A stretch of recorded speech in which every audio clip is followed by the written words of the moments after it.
myself. Okay, got it. Other than that, welcome to this morning's meeting, everyone. I'll get Tyrone to open with the karakia, please.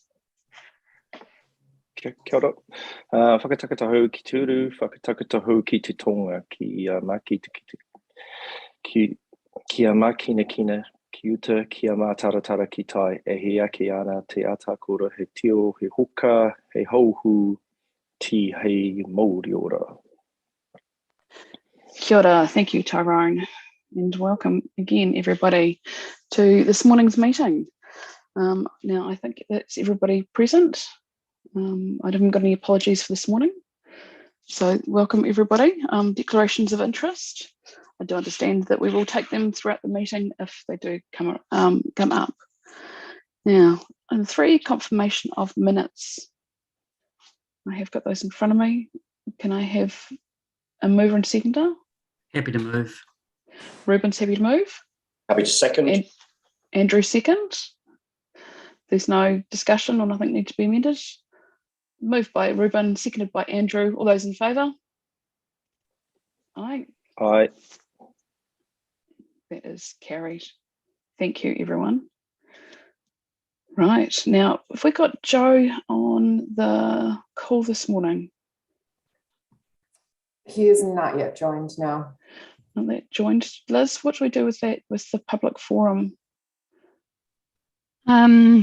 I guess that just continue on with the meeting, and if he pops up, if you can just keep an eye on that waiting room, Katie, and if he pops up, then let him in and do the public forum then at the end of whatever item you're on. No problem. And just remind everybody that I am looking at both screens. So if I don't seem to be looking at the camera, it's because I've got the other screen in front of me. Right. Okay. So if we've got Joe going to come through shortly, we can move on. I've just text messaged Joe to see if he is zooming in, just so that we can get an answer as well.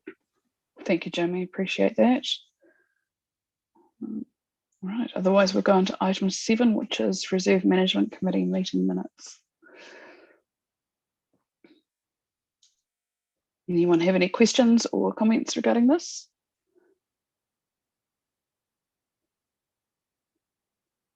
All fairly straightforward, Jamie. Yeah, just a question on the there was a point in our last minutes around the RMCs, whether they are able to meet. Has it been made clear to RMCs whether they can actually meet or whether they have to Zoom? Yes, it has been made clear. They've been sent an email laying out the rules for this traffic light stage, and that they're the same as the community board. They can't meet in person. They can meet by AV, whether that be Zoom or Facebook or whatever. We've also offered to help if anybody needs sort of, some guidance on how to set that up, etc. But okay. At the moment, the rules are the same for them as they are for the board. Okay, good as gold. Thank you. Can I ask a question to that, Liz? With another trustee board meeting, say Te Aho Patiki Park, we've got a deed that we need to sign in a week's time. For that to be legally binding, we need one representative from each party to be there. Is that still allowed to go ahead?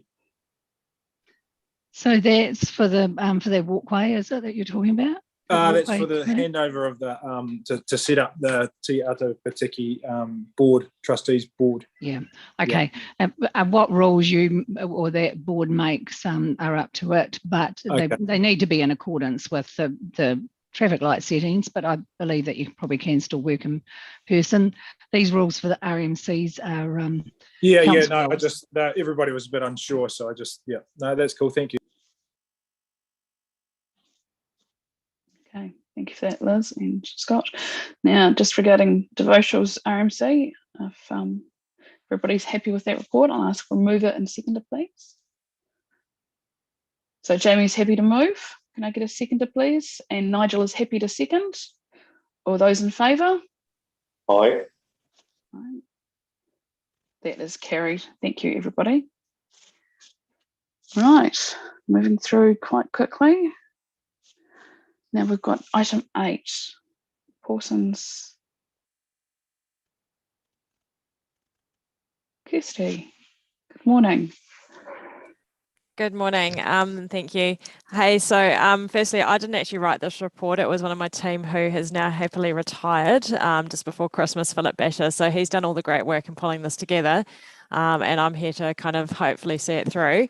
As you will have seen from the report, we've had a landowner who's purchased the property recently and just kind of wants to tidy up the legalities around the fact that they are encroaching with their structure onto legal road. And through a deed of license. So that's why we've brought it to you, because it's not a structure on street application, because it is inhabited. So it doesn't fall within that policy. So hence it comes to the board for your approval that we can then proceed to a deed of license. So happy to take any questions, and I'll take it that you've read the report. Yep. Okay. Do we have any questions from the board?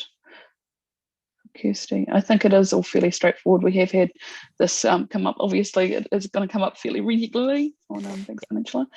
The only thing I had is that, is there any way we can add to the recommendation that perhaps going forward we are able to look at the realignment of the road thing, because obviously this is going to be ongoing in the future, and I do know that there was mentioned in the report that not to look at it at this stage, but perhaps going forward. So how do we do that in the way of recommendations, or for you to continue on that process, if that makes sense? Yeah, look, it might be that there's an additional part asking staff to look at what the process is and come back with what that process would look like and what kind of resourcing and timeframes that might involve. I think it's going to be not just Pawson's Valley Road that this might apply to. I think it's quite a common thing throughout the peninsula that I'm starting to become very aware of. But I think it's a valuable piece of work that we actually identify where we might have these issues going forward and be able to then go, right, this is the sort of timeframes that we're looking at to kind of tidy this up. And it may not be a quick fix, but at least we've got a process and something. And at least it paper. starts the process, it starts the ball rolling, for all these Absolutely. people that are in the same position. So Liz, how do we go about doing that? Is it just at a 0.3 to the recommendation, or the board recommendation regarding looking at this as a bigger picture and getting some staff resourcing into behind that? How do we do that? Yeah, I think that it's probably best just to ask the council to request staff to look at it. I don't think it really needs to come back to the board, as long as the board is in agreement today, obviously, that that it wants to go through that process. It would seem sensible to try and legalise that piece of road. And, but as we said, it's a much bigger piece of work to be done, because obviously it does affect quite a few roads and things around the place. So I see that Nigel's got a question. Do you have a... Nigel? Yep, sorry, Tori. This has come up in a few conversations I've had in the last year or so about paper roads around the peninsula. They're all over the place, and some really strange places. And there's a lot of history as to why they were there and whether they're needed going forward is something that really needs to be looked at. And I think this is just a trigger point for that. Okay. So do we need to expand to put a number 3? Yeah. So I'm happy to put in a part 3 of this recommendation to council to look at the issue further, as it is going to affect more property owners through. I mean, I can remember 3 or 4 that I've done so far of road stopping or whatever the mechanism is, but I think it needs to be looked at. I see that Tyrone and Ruben have both got their hand up. So Tyrone.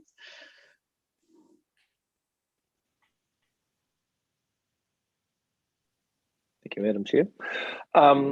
Yep, so just to sort of extend on Nigel's point, so lots of things like this. We have done a ton of them in my time as a board member, granted licenses and, peppercorn rentals and all that sort of stuff. It would be really useful to know, is there a register? Do we have a sense of like where all these, are they all sort of collated somewhere where you can sort of see? I just really hope that we've got a consistent approach. I'm pretty sure we do. It feels to me like we do. But it would be nice to just sort of pull all that together to support a sort of a forward-looking view as to how we might handle this sort of stuff. That's just my comment. Yeah, look, I'm not aware of a register, but I think that's a fantastic idea. And with our GIS capabilities these days, I'm sure that can be put on a map relatively easily, and just collating all the information that we do have into one source of truth. I think that would be a fantastic idea. Thanks, Tyrone. Ruben, you have your hand up also. Yeah, my question was just around the time frame, because it's mentioned that it was, I guess, that the inquiry started a year ago by the then owners of the property, and the property has since changed hands. So I guess if it's a commonplace issue on the peninsula, which we've identified it is,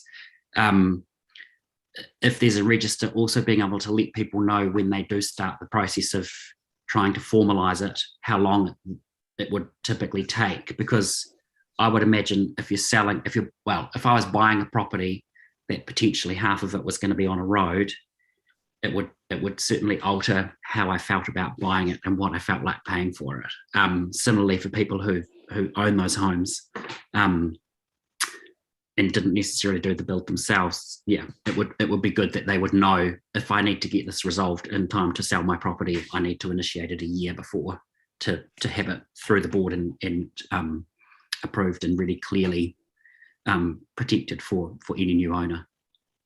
Yeah, look, I mean, I'm sort of quite new to a lot of this stuff. I've just taken on this team in the last 4 months, but a road stopping process takes at least 6 months, and then it's still got to go through sale and purchase. So I think we would need to, as part of that, kind of getting everything onto a register, having some guidance around that, around timeframes. So I'm thinking off the top of my head, a year would not be unreasonable, but that is a very long time frame to be planning ahead. So I totally take your point. I think having the information is key to start with, so people can at least see where they're at. But then I think we need to tidy up that time frame so people have clear expectations on what's involved and costs as well. Yeah, no, thank you for that. So, Nigel, you've got another question. And sorry, Scott. We'll go with Nigel first, and then Scott. Sorry, I'm trying to go through this again. It goes beyond just the people that are currently affected. There's paper roads. I know of 2 here in Akaroa that were probably laid down as potential roads 180 years ago, and will never happen. And maybe some of those should be cleaned up too before we get into this. I mean, the perfect example of that is Jolly Street. It goes right across the beach below the low tide line, and that will never happen. So just something to bear in mind as we have this conversation. Yeah. Madam Chair, can I just make a comment there? Actually, Jolly Street doesn't anymore. That was cleared up when they brought in the Seabed and Foreshore Act. But there are actually hundreds of kilometres of paper roads or unformed roads across the peninsula. It would be a massive, massive job to try and stop them all. And I believe there's actually not that many dwellings on roads. There are a lot of buildings, but they can get a licence to occupy. So this only comes up really when there is a dwelling on a road, and there's not as many of them. And all of the other ones who've got licence to occupy, they will be registered. They'll be on some sort of register somewhere, but because they pay, an annual fee or biannual or whatever. But just to tidy up, because obviously this does come to the board fairly regularly, and then obviously into council. So yes, I do agree that recommending that we do look at the bigger picture regarding dwellings on roads and how we go about realigning roads to match what's actually happening on the ground is very relevant. Now, I had Scott. You had a question or a comment? Yeah, well, most of the paper roads, land information, a limb. Well, you can find out what the paper roads are for what piece of land. There are, like you say, hundreds of them over the peninsula. They don't normally become a problem unless you're subdividing or, like you say, there's a building on it. If anyone is purchasing a piece of land, though, they will have to get a limb before they do a purchase and sales agreement, which will have all that information on there. So, yeah, it should be, if anyone's purchasing or already has a property, will have that information. I think from a board's point of view, a structured, streamlined timeline of events of if you do have a problem with the paper road, this is the 4 or 5 steps to go through. So we could give that to people rather than them obviously emailing staff going, what do we do? So just a straightforward, these are the steps. This is the estimation of timelines and estimation of costs, which, we've shifted paper roads and it's cost us $150, and then we've shifted paper roads and it's cost us $40,000. So to give them a costing is going to be pretty out there. Yeah. Okay. Yes. Thanks, Scott. So Liz, what are we going about that next step? How do we word something in the fact that we do need to, going forward, just regarding dwellings on? Yeah, okay. So there is some suggested wording that we had put up, which would say, request staff to carry out the necessary steps to formalise the section of Paulsons Valley Road where the carriageway is currently formed over private land at 169 Paulsons Valley Road as legal road reserve. So that would legalise the road that does actually currently go over private land, and you would, I imagine, you would do a road stopping of the other piece in conjunction with that. But it is a longer process to do a road stopping and everything, and there would be a matter of land purchase associated with legalising where the road is actually formed at the moment. So the thing that I was sort of leaning to is the fact of getting this into play for now, but then bringing in the more formal aspects later, because obviously they need some more surety for insurance reasons and other things right now. And like I say, that other way of doing things, Kirsty, do correct me if I'm wrong, does take much longer to get into play. Whereas at the moment they just need that surety so they can get insurance, they can, all that other things that they need in the meantime. So that was my lean, is the fact that go ahead with this in the meantime, because that means that they can get on with their lives, but then look at the bigger picture going forward. Yes, absolutely. And we have some really good processes that we have for other types of things that we do in this kind of space. So we can certainly do as for the ProMap process. So we could certainly do something along that line with all the steps that we're referring to, that Scott was referring to, and the others earlier around this is what you need to do, and we can then share that with customers and ratepayers as well. So that would just take us a little bit of time to just pull that together, but certainly that's something that could be done. So and the other part of that, I guess, was the bigger picture. Sorry, Liz. So just in this instance, if you approve the the staff recommendation points 1 and 2, that would grant a license to the people whose dwelling is over part of the legal road at the moment, and that would satisfy all those things for insurance purposes and stuff like that, and if they wanted to sell the property. And then once the actual longer legal process is taken care of, then their license would just be cancelled because it would be null and void. Yeah. No, I'm happy with that. Now the other thing is, Liz, just the bigger picture is that obviously this is coming up, and as Kirsty was saying, perhaps mapping or getting in to map this situation in other areas. Obviously, dwellings on roads, there's not as many as paper roads, obviously, but the dwelling on road is obviously coming up more regularly at the moment as an issue. So perhaps this council, like I say, Kirsty doesn't have a database of where those are and the likely issues of them coming forward. I mean, like I say, the ones that you know about, they're obviously already got leases, but there'll be others, won't there, of dwellings on roads? Or how does that work? Yeah, just the bigger picture stuff that's what I'm sort of looking at. There will be more, but as I said, I believe that there's not that many dwellings as such on paper roads.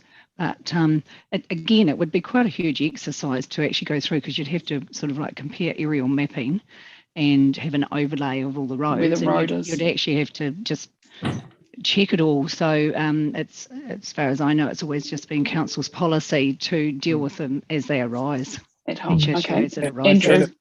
It's quite. Oh, sorry. Andrew, sorry. Yeah, thank you. So, Liz or whoever, is it fair to say that we've just dealt with these piecemeal as they come up? And I mean, often it would be on the sale of or the listing of a property for sale, and when people actually, have a look at their title for the first time in a while, or their lawyer looks at it, or their purchaser's lawyer looks at it on transfer of property, that this comes up. But what I'm getting from this discussion is that, a piecemeal approach is the way that we've always dealt with this, and would be the way we propose to continue, rather than, doing a massive survey of the whole of the peninsula, looking for encroachments and then dealing with them as one piece of work. But I mean, I guess the question is, typically, we've always dealt with this piecemeal as they've come up, haven't we? Yes, it is. It's a reactionary approach, I guess you could say, because it would be a big exercise. And as I said, Yeah. there's hundreds of kilometres of paper roads. There'll be all sorts of things on them, including fences, and you're not meant to have a fence, you know, Yeah, sort of things like exactly. that. So it's just deal with each one as it comes up. Yeah, thank you. I agree with Liz. I mean, your title, your limb can have A416 on it, which means nothing to nobody unless they go into the land transport, track that number down, and it will then detail this road is crossing a river stream, or like the amount of work to try and make a database would be phenomenal. But I sort of do agree with what I'm hearing from the board, that if there was a rough structure that you could give to residents that came forward saying, you know, well, the first instance is check your title, check your limb, look on, because you can look on the land information memorandum website with your own title and see what it all means. And then, go back to the council with the information, or get a third party to help you out. And just some steps to clarify to them how to move forward. But trying to put a register together it'd be a huge undertaking. So Kirsty, going forward, how do we, what makes your life easier or straightforward? Obviously the recommendation that's in front of us, with the added bit that we do move ahead with realigning the road eventually, but not to stop this process going forward. Yep. Do you need anything further from us as a recommendation to council? I don't know whether we need to formalise it, but whether you want to put something along the lines of, and someone else might be a better wordsmith, but like requesting staff to prepare some FAQs for customers in this situation or dealing with this kind of request. To me, that would be quite a good way. It sort of brings up Scott's point around if someone does, you still got that kind of reactive approach, but at least you can go, here's what you need to do, these are the steps to take, so that we can get to a point where we can work out whether it's a dealer license, or road stopping, or which way you go. So I don't know whether it needs to be formalised, and Liz could advise better than me, but that might be something to give some assurance to the board that staff can be working on something. I suspect that already exists. I'm sure that they'll have it under the FAQs for the customer services, you know, when people phone in, etc. Because it's a legal process to stop the road. So, you know, it's existed for a long time. There is for the road so stopping. I think that checklist sort of thing, or the advice around it, will actually already exist. But we can check that. Sure. Like. Thank you, Liz. Okay, so we've got the two recommendations in front of us, plus the third that Liz did mention about the going forward on the realignment of the road. Tyrone's got his hand up. Sorry. I'm multitasking. Thanks, here, Liz. Tyrone. Thanks, Tori. Sorry. I just want to be really clear. When I said a register, I didn't mean a register of all the paper roads in the peninsula. I meant a register of the decisions we have made where we've granted a lease and a peppercorn rental and dealt with a situation. I mean, there aren't that many of those, and it would be it would probably be helpful in guiding people when they did apply for these things. Like, it's just, and to show that there's a consistency of approach and all that sort of stuff. Certainly in terms of what we have granted, we could get from the property team in terms of what we've done in terms of deeds of license. So okay. Yeah, and the council policy guides the process. There is a formal policy around it. Like Littleton, for instance, is absolutely full of these licenses, because lots of people's garages are on road reserve, you know, where they might be built down the bottom and they walk up or whatever. Those garages, there's heaps and heaps of them. Okay. So I have officer recommendation. And we have that third part to continue on the process with regards to Parsons Valley Road. Liz? Do you want me just to read that out again so that everybody's clear? It says, request staff to carry out the necessary steps to formalise the section of Parsons Valley Road where the carriageway is currently formed over private land at 169 Parsons Valley Road as legal road reserve. So it'll be formalising it as legal road reserve. So now we've got that third point. If everyone's happy with that, I'd ask for a mover. Okay, I'm happy to move, but okay, Ruben happy to second? Yep. Okay, so Actually, just I'll before move. you vote, sorry, Sorry. Tori, I've just thought of something.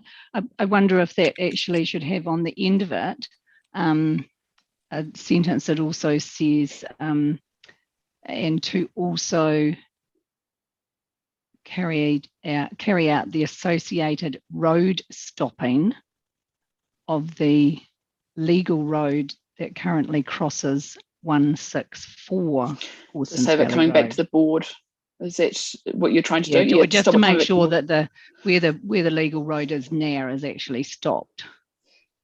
So that puts it so that would be a final solution. Sorry to use those terms, but that'll be a final solution. But that's the thing piece. is, and I think putting this in place in the meantime while that process is ongoing. Kirsty, are you happy with that recommendation from Liz, or how Liz is wording that going forward? Yeah, that's tidying up what we're trying to deal with the immediate situation so that we give our customers certainty, but at least then that tidies it up, which I think is really good. Yep. Okay, so I'm still happy to move that. Ruben, are you still happy to second that?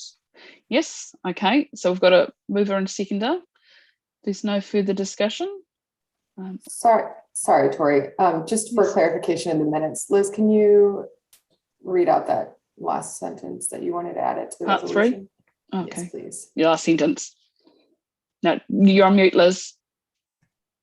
Sorry, you'd have a comma Joseph. and then have something like, and also to carry out the road stopping of the legal road currently crossing 164 Horsens Valley Road.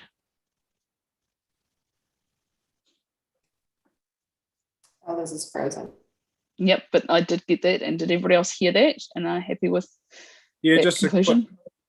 are we carrying it out, or are we approving the facilitation of it with a? Yeah. I mean? Hi, Katie. Sorry, did you hear that?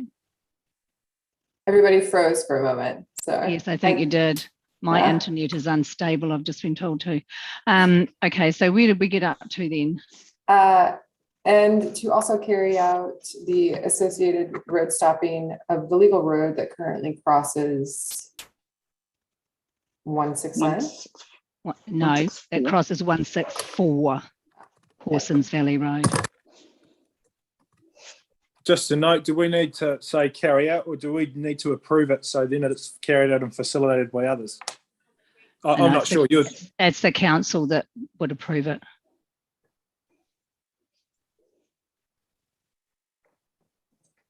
Okay. I've got that. Thank you. Okay. Like just to be clear, you're requesting that council ask staff to do that because this is a Part A. Mm-hmm. Like I say, I'm happy to move those amendments, and Ruben's still happy to second those. Yep. Okay. All those in favour? Aye. Okay. Aye. Thank you. That is carried. Thank you, and thank you, Kirsty, for coming along this morning. Thanks so much. Appreciate your time. No problem.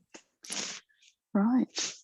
Now, did I see? Sorry, Tori, Joe has responded and says he's out of action, so won't be attending today. Okay. Thank you for that, Jamie. I appreciate the update. Right. So we can now move on to item 9. Is there a Felix? Has Felix joined us at all, Katie? He hasn't yet joined. I will shoot him a message letting him know that we're running a bit early.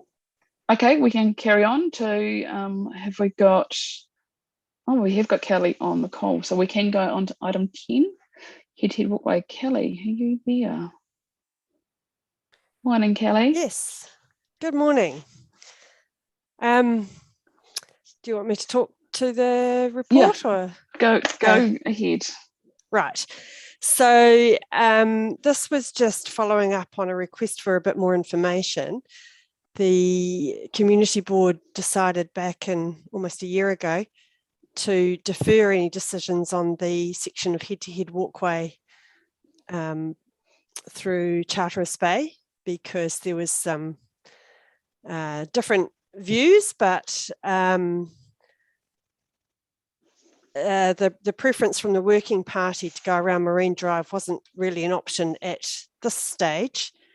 And so rather than deciding that's where the route was going to go, the board decided just to defer any decisions and ask for some more information, and there's still a bit of work to go on before you make your final decision there. So this report is just bringing back the extra information to do with the design and the costs and so on. Just a little bit more detail, but it doesn't make any difference to the situation in terms of what you've already decided. Yeah, okay. So does anyone have any questions for Kelly at this stage? Yeah, hi Kelly. Scott. Hey, thanks for the report. I just wanted to clear that up a little bit. At the head-to-head working party, it was clearly voted on and decided that the residents and locals' choice, which we supported, was to go from Auden Bradley Park to the boat ramp around the marine there, rather than over Anderson's Road. So yeah, it was definitely, basically everybody on the head-to-head walkway thought we had approved it, but therefore we weren't to do anything because there was no funds and it had to come to the board to get approval to keep going forward. So, cheers. Yep, that's correct. The working party's recommendation was to go around Marine Drive. No consultation has actually occurred on that section yet, but that was still the working party's recommendation. But yeah, I think it was the board also did decide to defer the decision.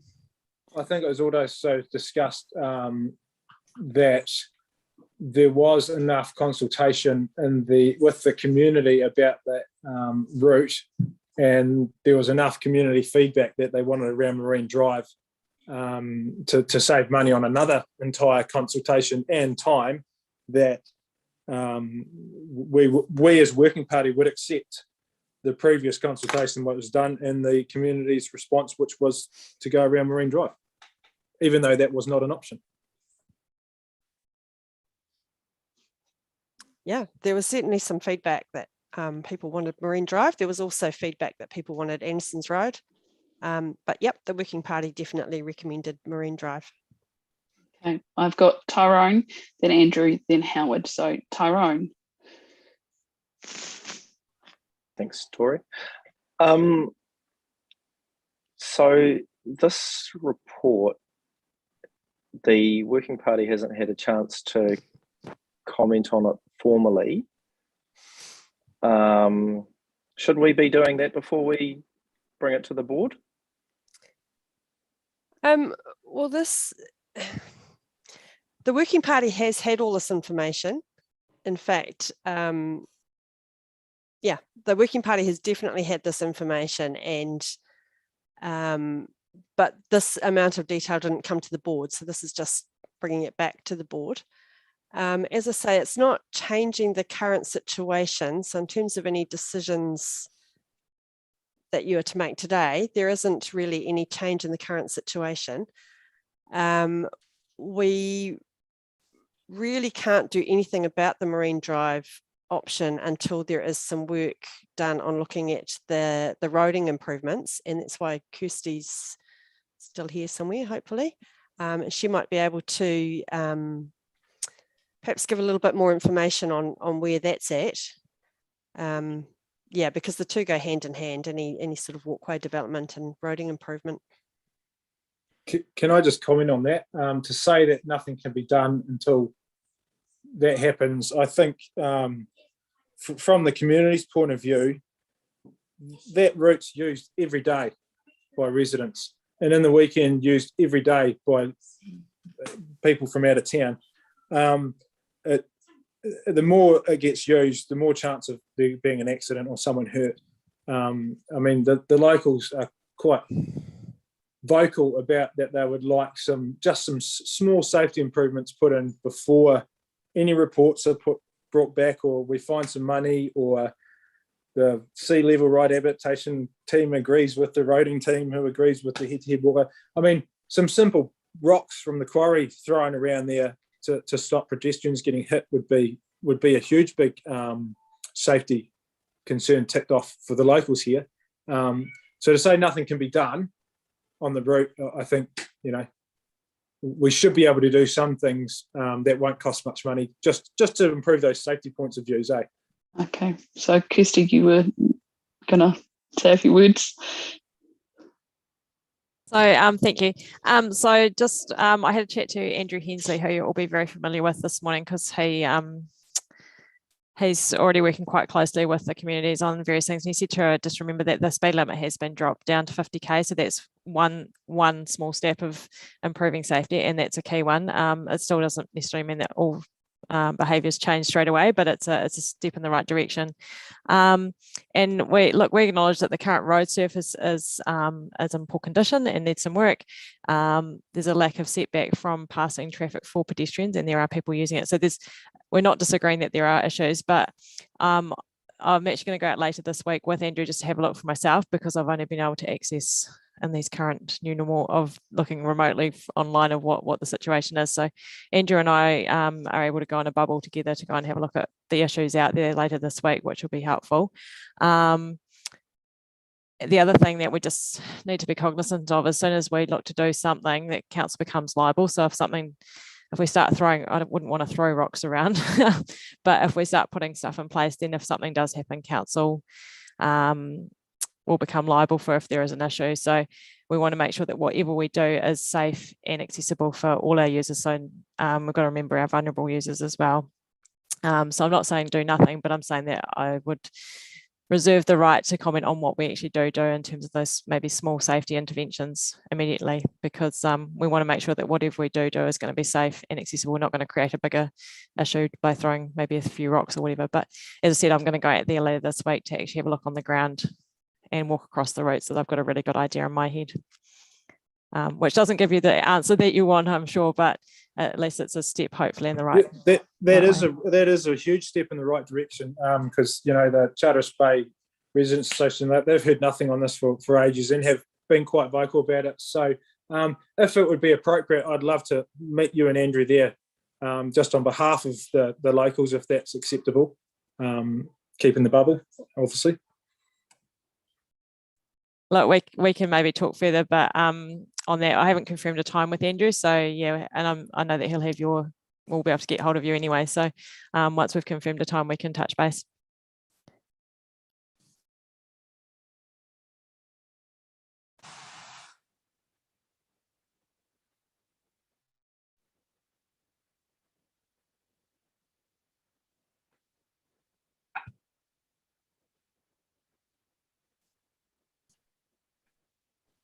Few people with their hands up, Tori. Sorry, yeah, no, I have. Sorry, I don't know why I went on mute. Sorry, I've got Andrew, then Howard, then Penelope, then Tyrone. So Andrew, sorry, go ahead. Thank you. Yeah, in the report, paragraph 3.6 is probably the one that's of most interest to me. I mean, there's some fact there. The route wasn't part of the consultation that council ran with the community. Having said that, the community, or certainly some in the community, made their views very clear that this was a favoured route or even a preferred route by the community or some in the community. We appreciate that, you know, there's a $2.6 million cost or whatever to doing this work on its own. The reality is we wouldn't do this work on its own. We would only do it alongside the changes to the roading there. What I don't see in this report, unless there's something that I've missed, is where we're at with the roading project. So some confidence around funding and coordination with roading priorities is recommended before ruling out other route options, or equally before saying that this actually is the preferred route that we intend constructing, I guess, is the converse of that. So what does the roading project look like, or what do roading priorities look like? Where are they in the long-term plan? And what opportunity is there to bring an LTP project forward, or to to take a less siloed approach between head-to-head walkway and roading, and actually join the two priorities and actually the two desires of the community together into something that makes sense and delivers something sooner rather than later. Because if the permanent work isn't able to be done soon, I also would support doing something temporarily, given that we know that this route is already used as a matter of fact by people in the community on a pretty regular basis. But the question is, what is the roading project and where is it in the LTP? Or does such a project even exist in the LTP? Thanks, Andrew. And don't forget the sea level rise adaptation as well, because they have a lot of funding coming up for this part of the harbour and protecting from sea level rise. Yeah, and I mean, it may well be that the roading project either has got a defensive approach involved or needing to be involved in it, or it might be that the coastal adaptation work brings about a conversation about whether that particular lineation of the road remains viable or whether we need to be looking at alternatives. So, you know, that part of the conversation could be a make or break. But I'm just interested in what the current situation is from a capital programme viewpoint. Okay, Kirsty or Kelly, can you answer any of those questions? I Kirsty? can speak to that. So unfortunately, there is no LTP line item that covers this work. And I was about to also add that both myself and Andrew Hensley are on the coastal hazard adaptation planning work. So I would say that would actually need to be coordinated, because there's no point us investing in roading on a long-term permanent basis if it's going to be subjected to sea level rise and maybe not be able to be a useful asset in the future. So we've got the right people in the right spaces. Unfortunately, there is no long-term plan item for the roading alone, and that's why I was suggesting that by going out later this week, we can look at what temporary options there might be available, which is probably a better way to go forward in the short term anyway. All right, that's great. I'll speak to this, Tori, when we're done with questions. I'll make some comments in debate. Thank you. Okay, so Howard, do you have a question for Kirsty?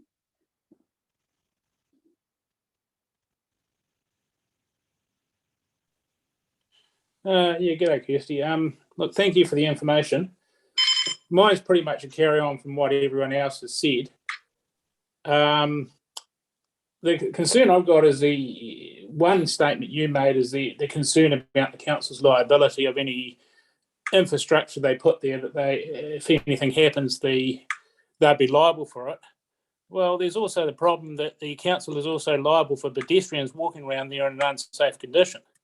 And you've got people going around those corners at 50 Ks minimum. Well, maximum as far as I'm concerned, but people do go. And you meet a pedestrian going around there, you're basically over the medium strip. So you've got cars coming around corners going over medium strips with cars coming the other way. The chances of an accident is just getting ridiculously high. And the concern of sending the walkway over Anderson Bay Road, I can see the logic of it, but the problem being that people are still going to walk around Marine Drive. So as a city suburb, doesn't the council feel that we're entitled to footpaths that families with pushchairs and disabled people and general public can use like everyone else around the city? So isn't it time that the council move forward on this project? And how do we get it moving forward? So that's my question. I don't know if I can answer all of that because I can't make the decisions. but Yeah, Kirsty has I already understand said that Kirsty has already said that she is going to have a look on the ground this week, which is a start. Yeah, the main and to get a better idea. The council's concerned about liability of doing any temporary work, where they're more liable for the danger of people walking around there at the moment. Howard, I don't disagree with anything you've said, but what I would just qualify that statement is that whatever we do put in, even if it's temporary, is we want to make sure it's safe and accessible. We don't want to just be doing something ad hoc, and that's why we just want to make sure we've done our homework before we do put something in. Right. So okay. when can we expect some report on this? Once you've visited, are you going to come back to the council and give us an idea what sort of what some options might be? Yes, certainly we can come back with some findings from what we've seen on site. Okay. Oh, yeah. So when would we expect that? Given I'm 5 staff short at the moment, I'll have to have a chat to Liz offline about what the timing is with next board meetings and what we can realistically provide within timeframes for that. Even if you can just give us a written report, that'd be nice if we could just have something coming forward. You're coming around next week, so if we could get something, say, in a month, that'd be really great. Then yeah, look, I mean, waiting another year. A memo is certainly easier for us as staff, rather than having to come back to a board meeting in terms of timeframes. So, look, we can certainly put something together. And if we could Andrew's get something live, that'd be great. Andrew's always pretty prompt and practical. He's a good professional and does his job very well. So Andrew's great. Yes. Yeah. Right. Okay. Thank you. I have Penelope, then Tyrone. Penelope, you something? Yep. Hi. Sorry. Look, sorry to harbour on about this, Kirsty. My question is also about the liability. So because this has been brought to Council's attention in terms of specifically those two corners with pedestrians being exposed or unsafe, do we not have any current liability? I understand what you mean about putting in, some temporary works or more works and being liable for those. But with the current situation, are we not, as council, or not already not liable to some degree?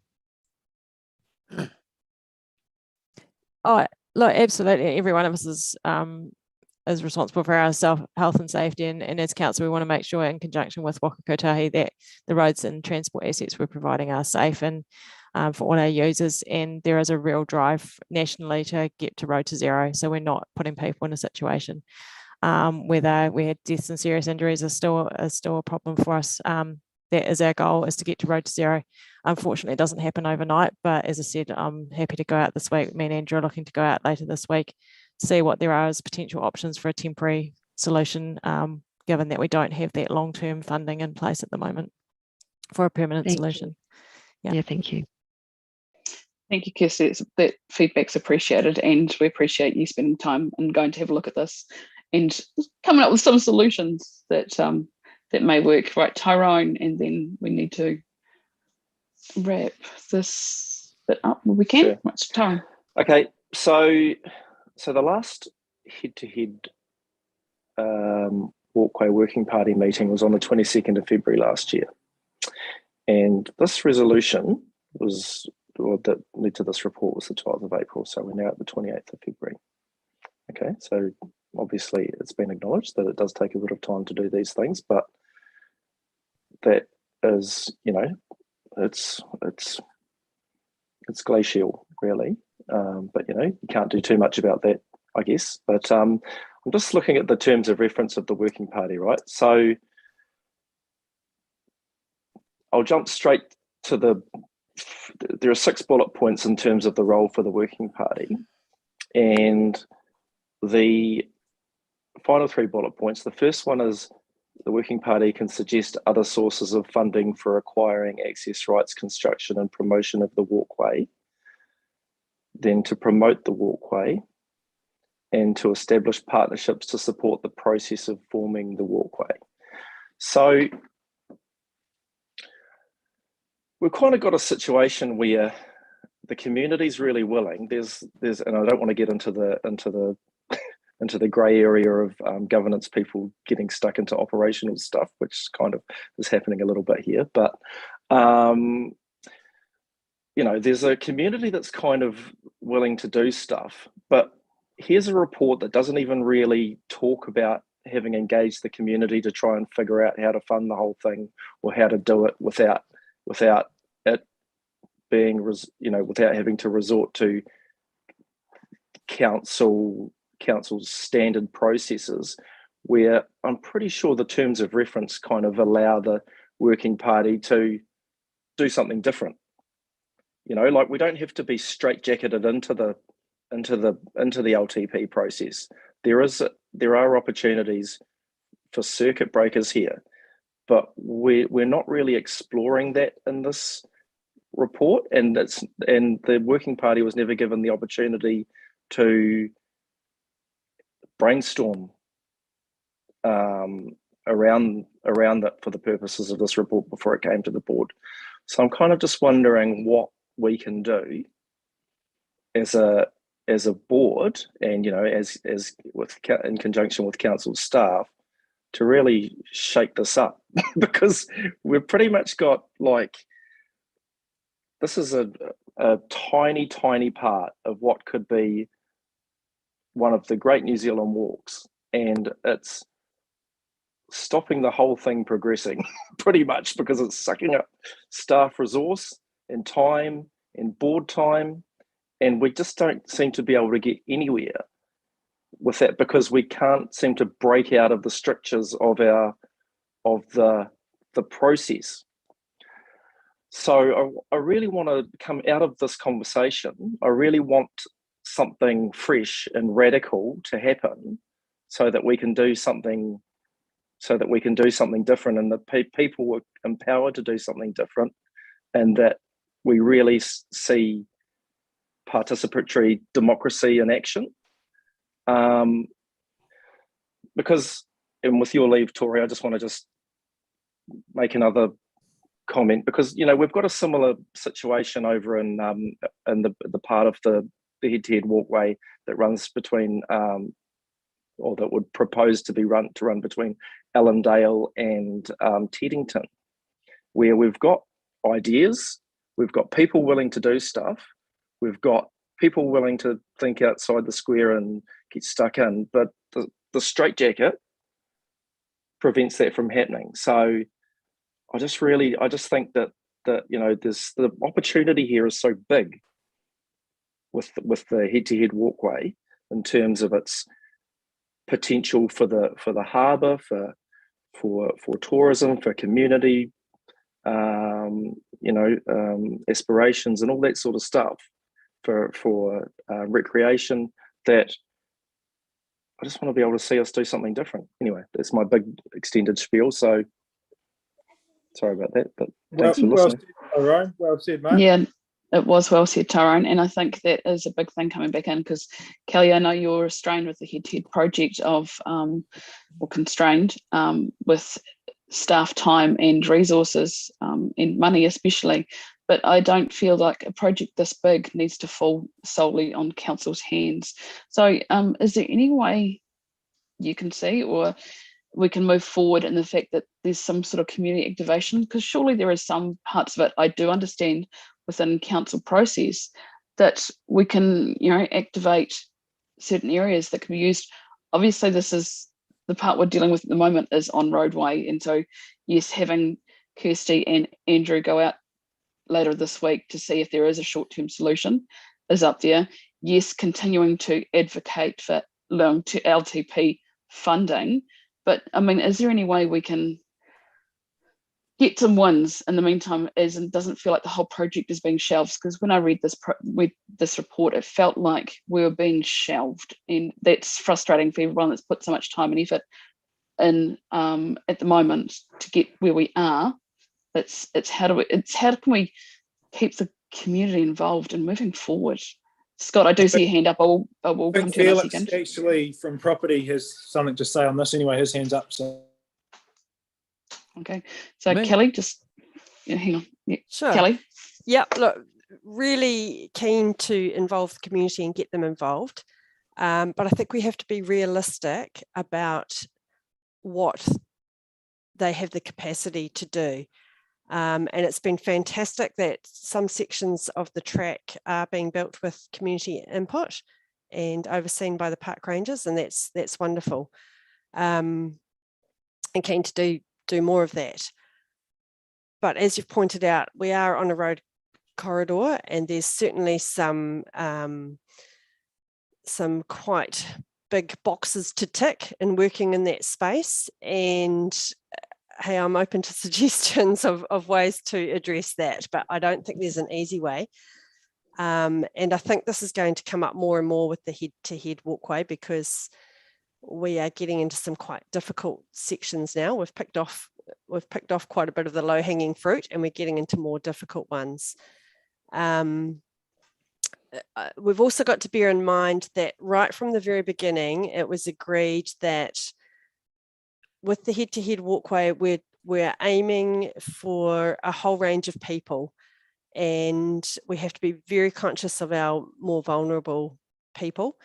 And we're talking families with young children, we're talking tourists, we're talking older people, we're talking walking groups, and so on. And we've always agreed that it's not just to be a little goat track.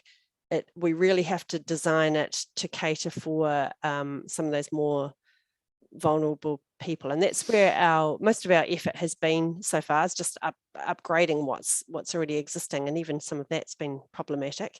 So I'm just very aware of anything that we do, that if we are branding it as the head-to-head walkway and promoting it as such, we need to be careful of what we're promoting, because if people go out there and walk it and find it's not that great an experience, they're not going to promote it further themselves, and they won't come back.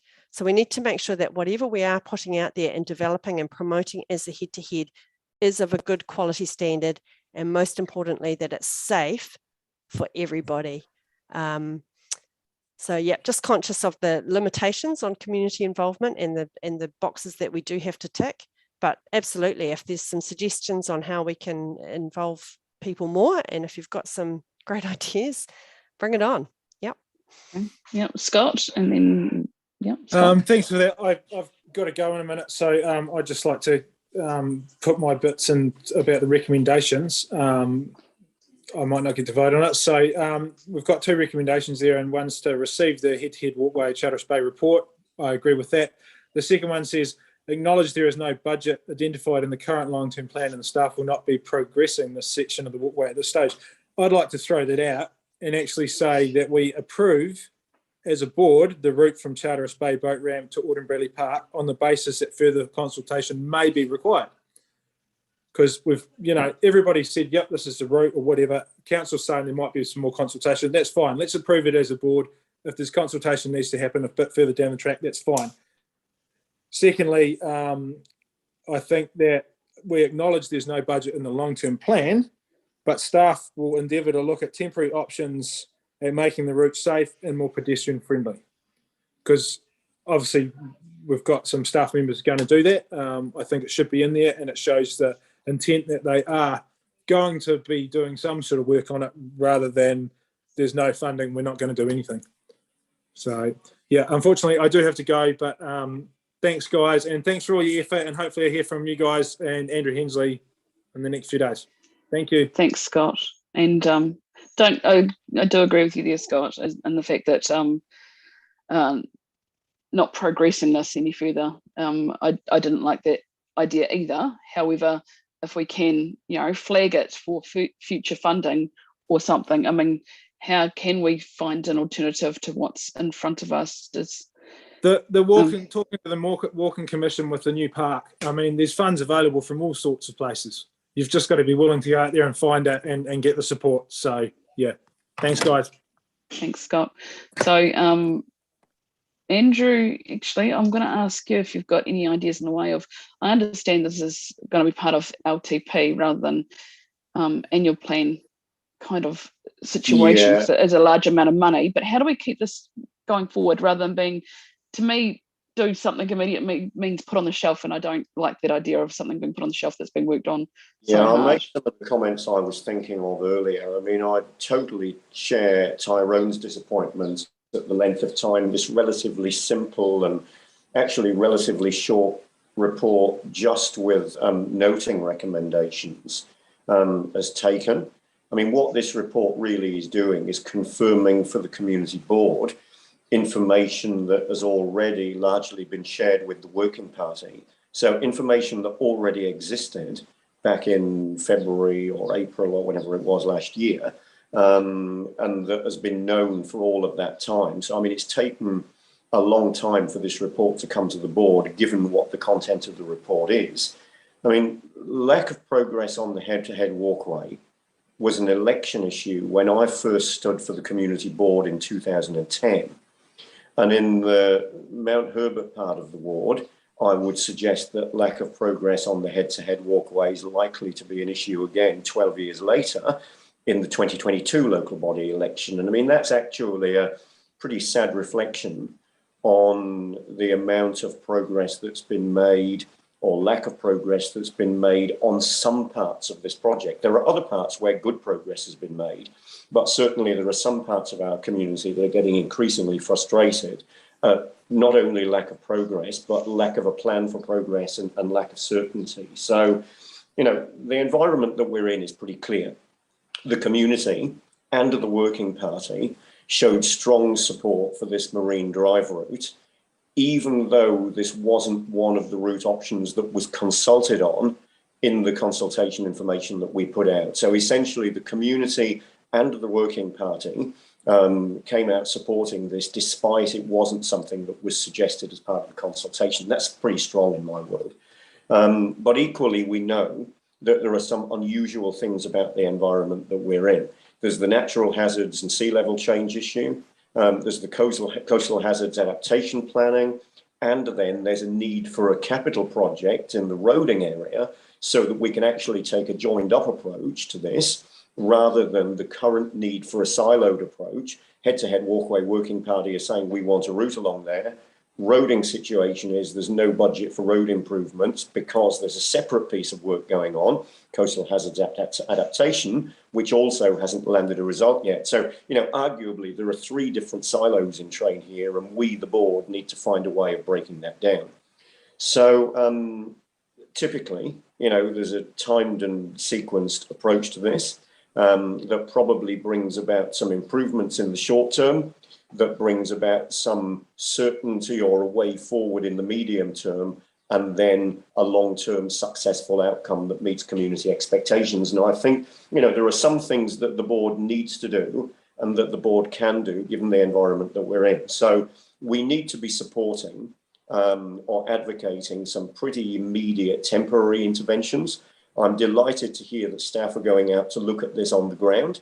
And that couldn't happen soon enough for me. And I think it's important that we get that information reported back to the board as soon as possible. You know, and that needs to be weeks rather than months. And if a memo is the easiest way to get that reported back, or whether it's a further briefing, we need to get that back to us at the next meeting or the one after of this board, so that we can start working with staff on whatever the outcome and whatever the recommendations might be. So that the board are actively advocating for some temporary safety improvements in the short term. It may be that they don't need to be expensive. It may be that they can be reasonably quickly achieved. Let's see what staff say when they go out there. I mean, I'm certainly not going to presume to do the work of the traffic engineers, but I think what the board needs to do is to encourage those people to get out there as quickly as possible and report back to us as quickly as possible after that. And I'm pleased that we're hearing that that's able to happen. You know, we've expressed some concerns about the pedestrian safety in this meeting, and I think it's important that that's noted. You know, this is a public meeting that's now on the public record. If something were to happen, having had the conversations we've had in this meeting, I don't think that would reflect well at all. So, you know, there is now a public conversation about this, and I would suggest a public urgency around some temporary safety interventions, whatever they might look like. Then the board, as it already is, needs to be engaged in the coastal hazard adaptation conversation, and we want to be influencing any outcomes there. It may well be that the board will have particular views about whether we should defend that particular piece of road rather than retreating from it. Given the comments that we've had about Anderson's Road and what any alternative route might look like, I would imagine the board would have a view that we should be doing everything we can to make that route resilient, without taking, you know, without abandoning it and taking a heap of traffic through some pretty fragile, what really is residential roading.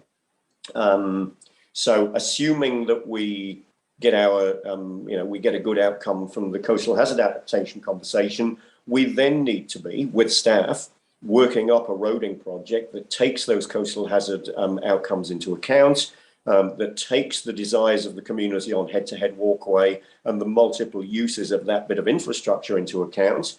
We need to make sure that that gets into the LTP, that it's adequately funded, and that the funding takes into account the road and the head-to-head walkway and anything else that needs to happen down there.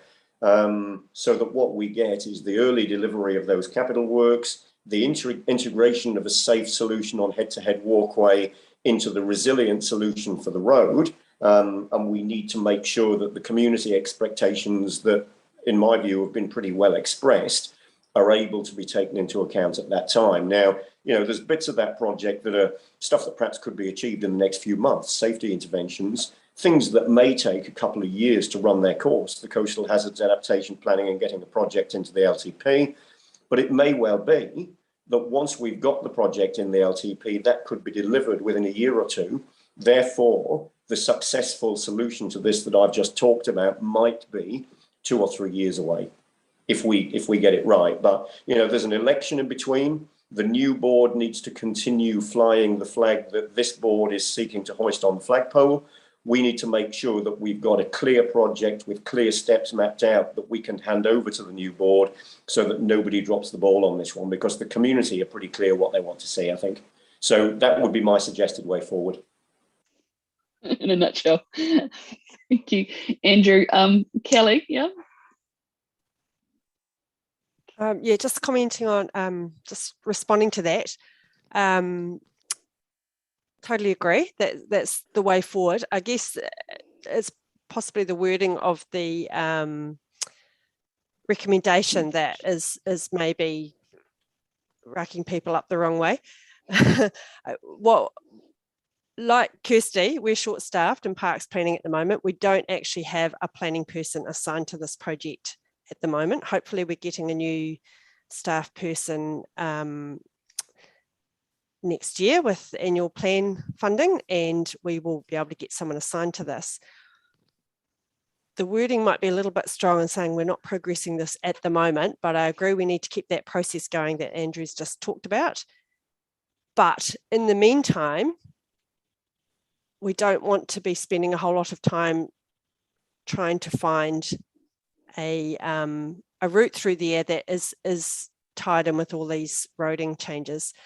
What I was trying to get at there is that there are other sections of the head-to-head walkway that we can get on with instead. So it's like, I was trying to say, put this particular piece aside for now in terms of the detail planning, and let's move on to another section. And Scott even mentioned the section between Allendale and Teddington. That's one that we could then start focusing some attention on. And there are other sections too, from Murray Gardens to Sandy Bay, for instance, is the next priority section in the development plan.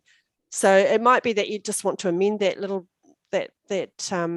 recommendation a little bit. So it's not that we stop altogether, it's still there ticking along in the background, but we're not focusing our attention on it in terms of getting something built for the head-to-head. We can look at other sections instead. Thank you, Kelly. I think I'd be, that helps me immensely, and the fact that I do like the idea of, for the meantime, until further information comes, i.e. through adaptation or whatever that looks like, that this just be put on hold for now, rather than, not progressing. And so other areas can be worked on with the resources that we have. So can we amend that, please, Liz? Tyrone, I do see your hand up. I would like to put this recommendation of amending just a few words in this first, and then I'm quite happy to take your comments. So Liz, or Kelly, what would you like to see? Do you want to amend that part, or leave number 2 and add a number 3, where you request staff in conjunction with the working party to look at other sections of the head-to-head walkway that could be progressed, or something, words to that effect? There's still the issue that there's actually no funding for any section. However, you've got another financial year coming up on the 1st of July. And as Tyrone had noted, there is, and I think Scott said too, there's outside funding that might be a possibility, and maybe one of the associations, residents associations or community associations that have shown an interest in this walkway might be prepared to actually apply for some of that funding. Champion those sections. So, okay, so you'd like a section, number 3. Oh, well, Kelly, it's up how do to you feel you guys, about that? but I think that all you're doing there is you actually are acknowledging that there is no budget. I know there's a lot of interest around this this particular section, but as everyone's pointed out too, there's a whole lot of other issues to do with the coastal adaptation and natural hazards, etc. And if the roading staff could get some temporary or some short-term safety measures put in there, then that might help in the meantime, and the working party could cast their eyes to other parts of the walkway. Okay. So Kelly, how do you feel about what Liz has just said about just putting in a part 3, and that, yeah, I'm still not happy with part 2. I'd like to change a couple of words in there. But okay, it's your resolution, so change away. Hang on a second, Tyrone has got his hand up. So Tyrone, do you want to, have you got any ideas on this as well? I hear what Andrew's saying and I hear what Kelly's saying. I just want to capture how we feel about this. Yeah, look, I just want to, I mean, just more or less what Liz said is probably where I was going. Like, I just want to say, we need a resolution out of this that we request that we can, choose your words here, whatever, but empower the community to seek sources of alternative funding and blend that into the project. Yes, I know that there might not be resource, but at least we're signalling the intention that it's not all on staff, right? Like, I know you guys are like super stretched, and so like there are other people that are willing to do stuff, I think, and as long as it's done within the framework of council processes, I hope that we can move forward in that way. And I want to sort of specifically mention the partnership thing, like why not public-private partnerships here? Why not look for government funding? These are all the things that can sort of happen. So I just want to specifically reference that, and I'd also want to ask in our resolution if we can convene the head-to-head walkway working group for the first time in more than a year to actually review, to discuss some of these outcomes and actually have a bit of a session where they can feel empowered with the process that's going on here. Don't know how you'd frame that, but okay, so we've got to find some nutshells here. Okay, so thanks, Tyrone. And I do appreciate the fact that head-to-head walkway working group do want to be involved in the process. So Kelly, are we happy with the idea of putting a part 3, items 3, and that Liz was suggesting the fact that we need to move forward? This can't be the roadblock here, that we're stuck on this one before we move forward on other parts of the head-to-head walkway. So what Liz was saying, and I do agree with you, Liz, that we do move forward with other parts of the other parts of the track, and not let this hold us back. But I certainly don't want to see not progress. I want to see that progressed in future or whatever. So I don't know. Liz, I'm happy for your technical skills on this one. I see that Liz is frantically writing, so bear with us, guys. I am trying to write something. I sort of think it's really that you're requesting that the head-to-head working party be convened, a meeting of the working party be convened, so that you can look, maybe you could say that, so that you look at the long-term picture for the head-to-head walkway and means of funding it through council opportunities and through community partnerships, words to that effect. Is that sort of what you're wanting, Tyrone? Or other funding sources would be fine. Yep. Yeah. I think that pretty much covers everything that's not council. Yeah, but I mean, it does. I guess it needs to come from the working party initially, to brainstorm some ideas, even if it's a I guess what I'm trying to say workshop of the working party.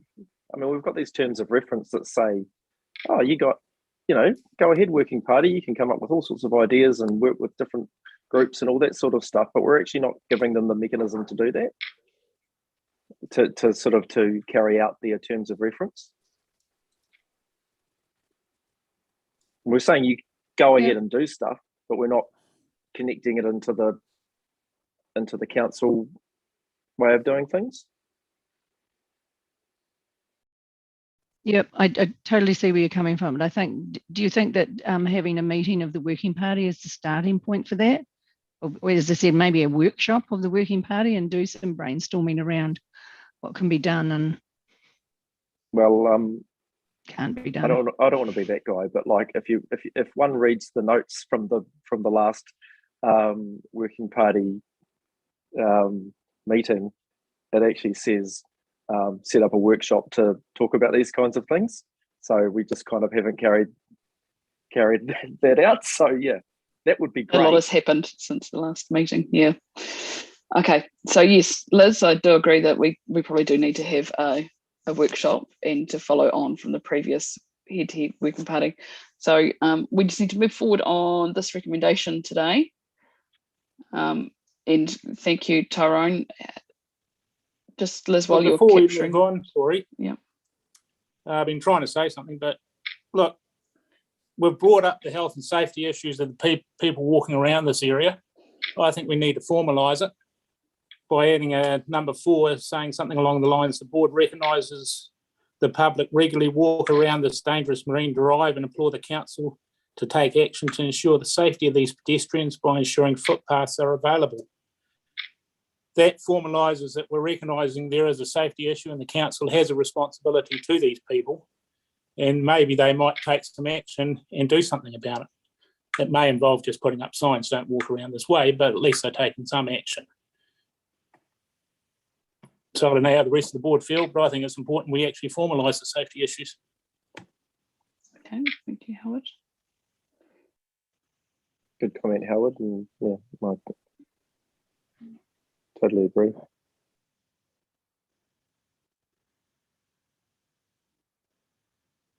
Okay, so Liz, what Yeah, have we got sorry, to? I'm sort of aware that you're waiting on me.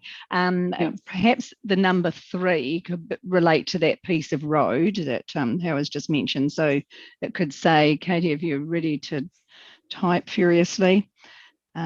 So number 3 would be notes that this section of the roadway between, and I can never quite remember, so we can put that specifically in there, what that piece of roadway is, and requests staff to investigate and carry out some short-term safety improvements. So that's number 1. That's number 3. Oh, sorry. I didn't, but no, I've left a bit out there. Sorry. It should say notes that this section of the roadway between blah, blah, blah, blah is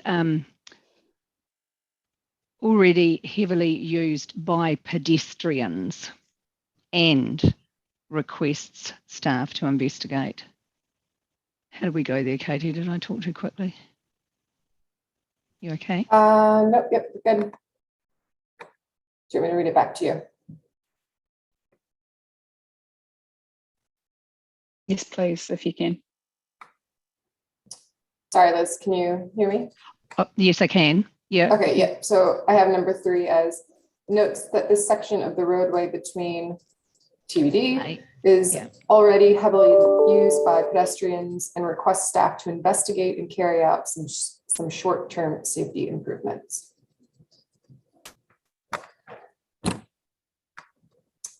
Sorry, Liz. Penelope here. I just wanted to poke my nose in. Can we take the word heavily out? It's a judgment call and we actually don't have any evidence, any actual investigative evidence of that. You could say well used or utilised. Yep.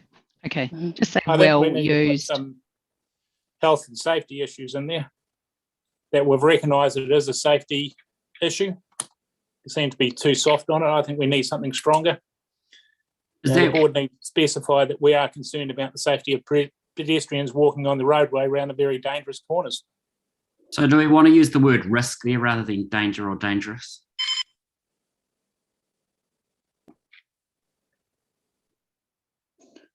Okay. So Katie, perhaps you could start at the beginning where it's got notes. We could have notes, it's concern about pedestrian safety on the section of the roadway between A and B, which is currently well used by pedestrians, comma, and requests that staff investigate and carry out some short-term safety improvements. Yep, got it. Okay, so that's that one. Thank Liz. That's a lot stronger. It's got it. Sounds a lot more definite. Thank you. Okay. Now, what are we going to do about the head-to-head So walkway? how about so number 4, request that it can be a meeting, because if it's a meeting, then the working party could make a recommendation. So request that a meeting of the head-to-head working party be convened to explore ways to promote and progress the walkway in in collaboration and cooperation and partnership. No, in partnership with staff and the community.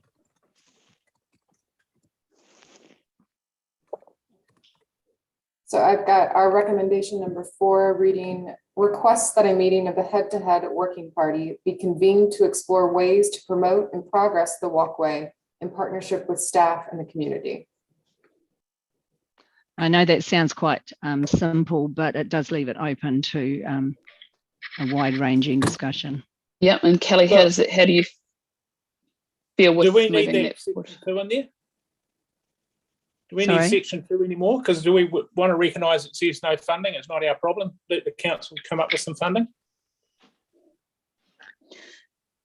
It's not what I'm hearing from the other board members who are saying there's funding available everywhere. Let's look at it.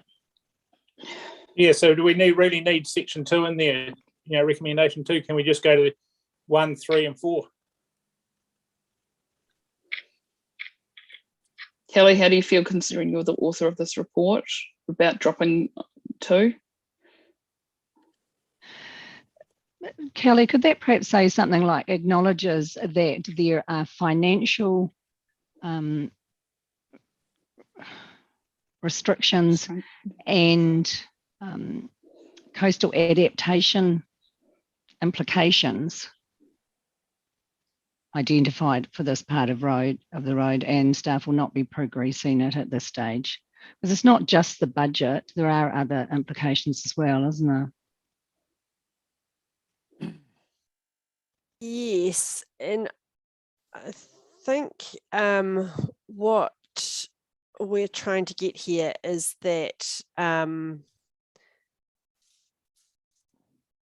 we don't want to continue spending a lot of time on this particular section. We kind of just want it acknowledged that we're putting this bit aside for now, so that we can get on with the rest. Otherwise, we just seem to be going around in circles and getting bogged down in this particular section. So I guess it's giving permission to staff to put this aside and move on to some other sections to try and keep things going.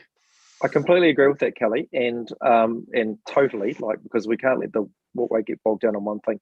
However, we do need to find a way to get it progressed as well. So yeah, it's kind of a bit of a catch-22, but yeah, totally take your point. I think the way that the board is progressing it with that section of road at the moment is asking for some short-term safety improvements, because there is other, there are other. Are you on fire, Tyrone?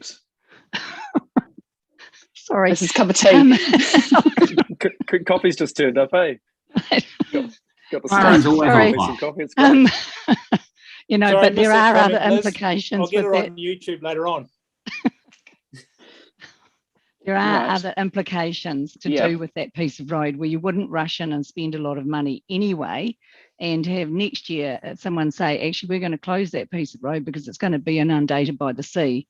So you will have just wasted all the money that you've actually just spent on it. So let's do some short-term safety improvements, but at this point in time, put it aside. And Kelly's right. You don't want to just get bogged down on one piece of road and staff continually having to answer questions from residents and residents associations, etc., about Absolutely. that. Let's look at some bits that can be progressed. Yeah, no, and I definitely agree. So like I say, the only thing I was not happy about it was just closing the book on this one rather than put to one side so we can continue on other pieces.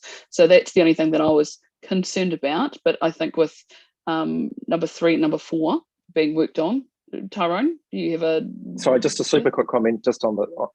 I mean, recommendation? At the end of the day, if we're going to get funding for this thing through the long-term plan, like that is a mega piece of skillful engineering around the council tables that needs to happen, like not just the engineering around the road, like to get at least 9 councillors to agree to cough up 2.5 million bucks for a few hundred meters of walkway. That's a big ask, and councillor, I'm sure that you'll agree with me on that. So, like there's just absolutely no guarantee that we could make it happen through the long-term plan. It's tough. It's tough. No, but through adaptation planning and protecting the other assets that are in the area, i.e. the road, then I can see this moving forward, but it may not move forward in the immediate future until the adaptation planning comes to the fore. So Kelly, yes, I see you've got your hand up anyway. Is there anything you'd like to change or amend considering where we're going with this? Perhaps a suggested resolution could be that the board agrees that the walkway in Charteris Bay is to be addressed with future road and coastal adaptation planning, and that we prioritise or we get on with work in other sections in the meantime, some wording along those lines. It sounds a lot more positive in that we're not dropping the section, we just agree that it's going to be addressed with the roading and coastal adaptation planning, and meanwhile we'll get on with the rest of the other areas. Yes, I'm happy with that. So Liz, can we capture that in some way?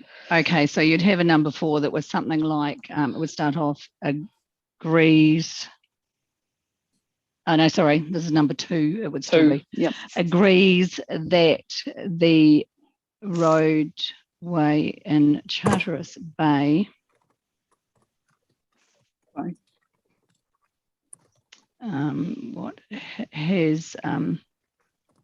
we're still saying about the financial, that has financial and coastal adaptation implications. And we're still going to say, did you say, Kelly, we're still going to not progress at this stage, and request that staff prioritise other sections? Yeah, it'd be addressed with future road planning. Okay. And that. Sorry, Katie. So it would be something like agrees that the roadway in Charteris Bay has financial and coastal hazard implications and will not be progressed at this stage. No, sorry, and will be progressed as part of roading. With future road future roading planning. Future road planning.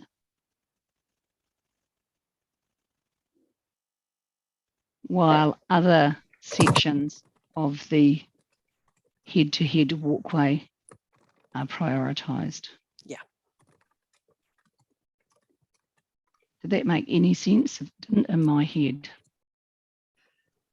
So I have as resolution number 2, agrees that the roadway in Charteris Bay has financial and coastal hazard implications and will be progressed as part of future roading planning while other sections of the head-to-head walkway are prioritized. Okay, is the board happy with that? Okay. Howard, since Scott is not here, how are you feeling about these amendments? What I can remember, if you could just, before we actually vote on them, if you could actually just read them all out so we can actually, or can we actually see them or somewhere? But Can they sound you, pretty good. They sound can you like Share screen, share Katie? your screen, Katie, so that everyone can see that, please? I think we've indicated there's a safety issue. We realise there's no money. We recognise the still moving community forward. wants to go that way. So I think we're pretty much, covered what we can cover on this. Let's just have a look. So receives the information. I'm happy to read it out. Receives the information, the head-to-head walkway Charteris Bay report, agrees that the roadway in Charteris Bay has financial and coastal hazard implications and will be progressed as part of future roading planning, while other sections of the head-to-head walkway are prioritised. 3, notes that notes it's concern. It's the board. It notes the board's concern because it starts up board at the top. Yep, notes the board's concerns about pedestrian safety on the section of the roadway between on Charteris Bay, which is currently well used by pedestrians, and request that staff investigate and carry out short-term safety improvements. And 4, request that a meeting of the head-to-head working party be convened to explore ways to promote and progress the walkway in partnership with staff and the community. Can we convene that ASAP? Because convened is, could be 2029. I did think about that, Tyrone. Can we convene it when we actually can have in-person meetings? Might be another few weeks away, Tyrone, or even a month or two. You'd probably be looking at May. Yeah. Well, perhaps we could ask the working party what their preference was. I mean, the important thing is that we have the. Okay, what we could do is, so, we can try and find out how many people actually can attend by, an AV meeting. I think I can think of a couple of people that may not be able to attend that way, but we can look at that. Okay. Well, we can put it out there. So Howard, to Tori. Sorry, I can't see the screens being shared. Thanks, Katie. Stop sharing. Yeah, that'll be good. Just before you do, Katie, just a suggestion on point 2, perhaps amend it slightly. Agrees that the roadway in Charteris Bay has financial and coastal hazard implications, and that this section of the walkway will be progressed as part of future road planning. Road, yes, so get rid of roading, future road planning. Just bearing in mind, of course, that it actually hasn't been agreed that that will be a section of walkway. And this potential section of the walkway. Yep, okay. Kelly, are you happy with that? Yeah, I think that just clarifies it. Okay. And just on the convening the working party meeting, as I say, we don't have Parks planning staff assigned to this at the moment. So hopefully in the new financial year, we'll get someone. It might be a bit long for you to wait, but July. That would be a good opportunity to bring someone on board. Well, if we can get a memo on this viewing next week of the road and recommendations from that, or just an idea what they're going to do, that could pretty much go to the head-to-head working party and they could discuss that, and we could discuss, then we could get a report on what they think of it, plus the memo, which would be really great. Then we're actually moving forward and the community can see we were actually moving forward with some positive action.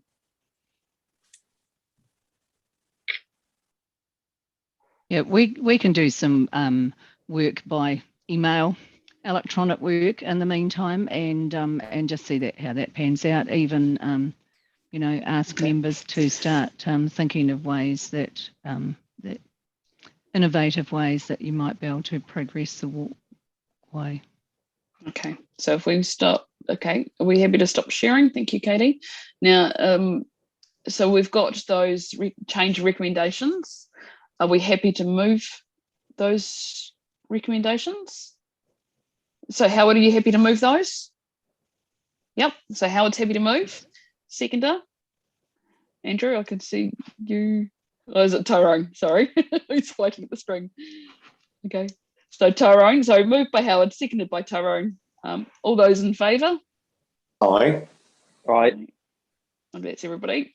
That's carried. Thank you. And thank you, Kelly, and thank you, Kirsty, for sticking around. I know you've got other things you'd be doing, but we appreciate your time and being part of this call this morning. So thank you. Thanks, Kelly. Right. So now we move back to item 9. Felix, I see you've been hanging around and listening in intently into what's going on. How you've been part of this process for a while as well. So I know you know a bit of the history of this one. Yeah, I wish I'd missed that. Oh, what, the history or the conversation? Yeah. I know enough of the history. Yeah. No, fair enough. Okay. Anyway, so we're on to Tiaka. push on. Yes. Yes. This is a bit more straightforward and a bit more positive, really. It pretty much speaks for itself. It was just a process of getting a new grazier and also continuing the reduction of the grazing land, which is following in accordance with the management plan, which was completed in 2019. So the proposed grazier is the neighbour. That's the most logical. He was the best proposal as well. So it was pretty easy at our end, in the end. And that's where we're at. Okay. Are there any questions? Fairly straightforward. I will take questions if there is any.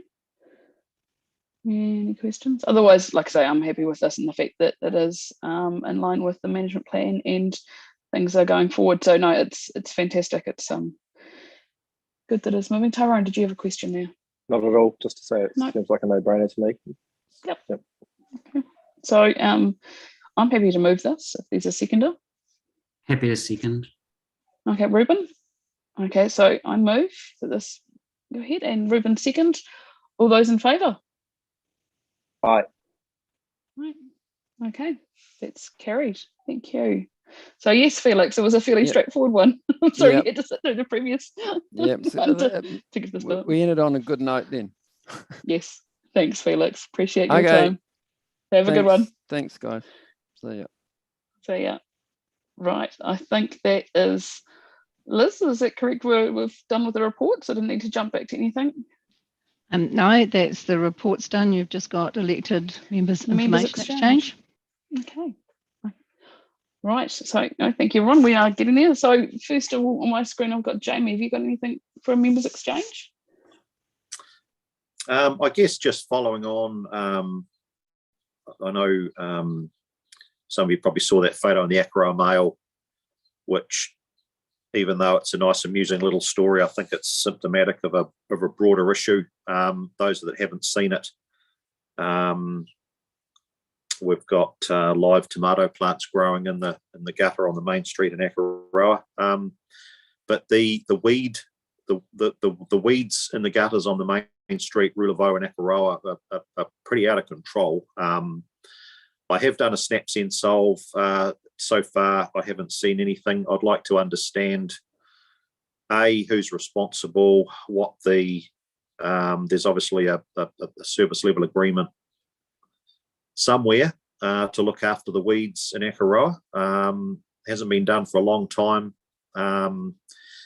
What's the status? Who's responsible? When can we expect to have some action? We had a big weekend at Akaroa this weekend with the swim event, and I guess Akaroa not really looking pristine at the moment. So I'd like to understand who's responsible and where we can get some action on this one.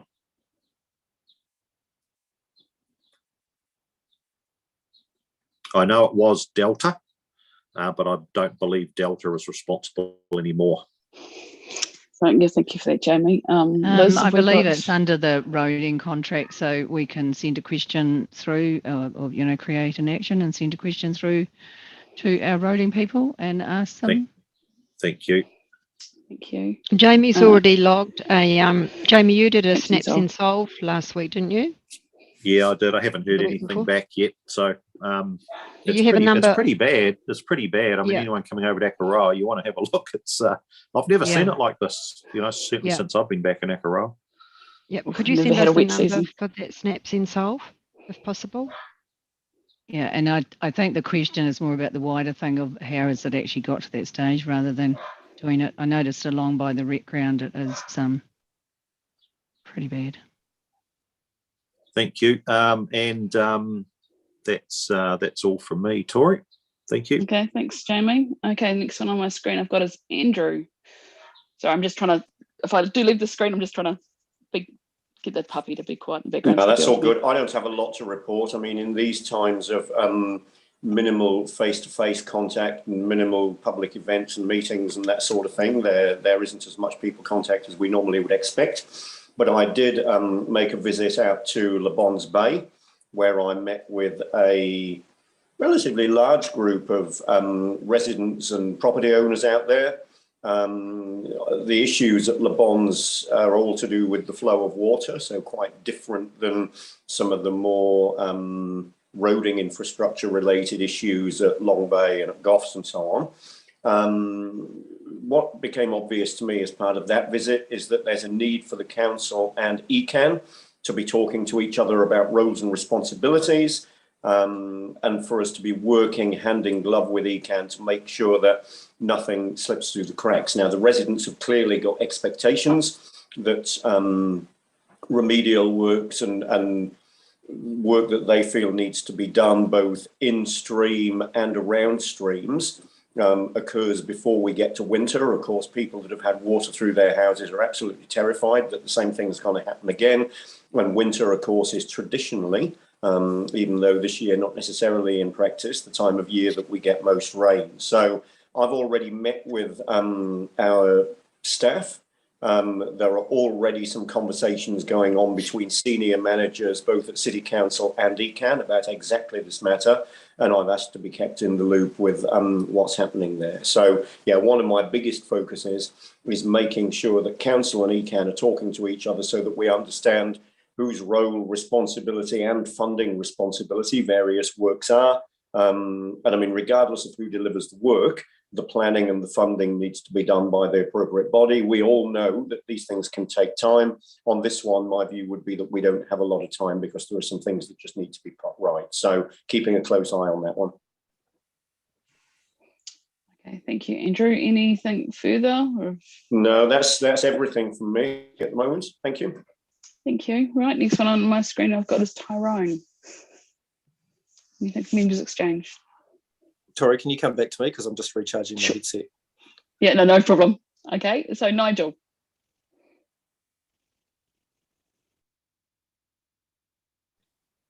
Yeah, a very good discussion and some progress. Hopefully, to get that head-to-head walkway moving. It's just another example of how things can just get bogged down in bureaucracy. Just a couple of things from me. I think really discussion around the wastewater and how the review team has been concluded. It's finished up now and it's ready to go for resource consent.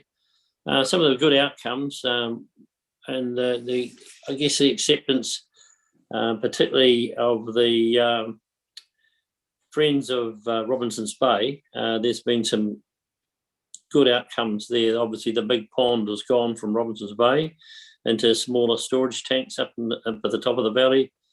There's been a piece of land set aside for a potential community use at the back of Pavitt Cottage for a heritage orchard. Purple pipe has been added, and there's been extra UV treatment put in place. And now looking at with the I guess the improved I&I situation with the stormwater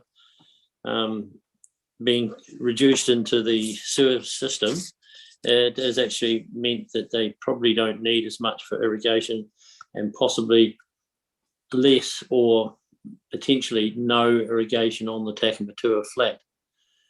So it was a good outcome, and I think the outcome worked well.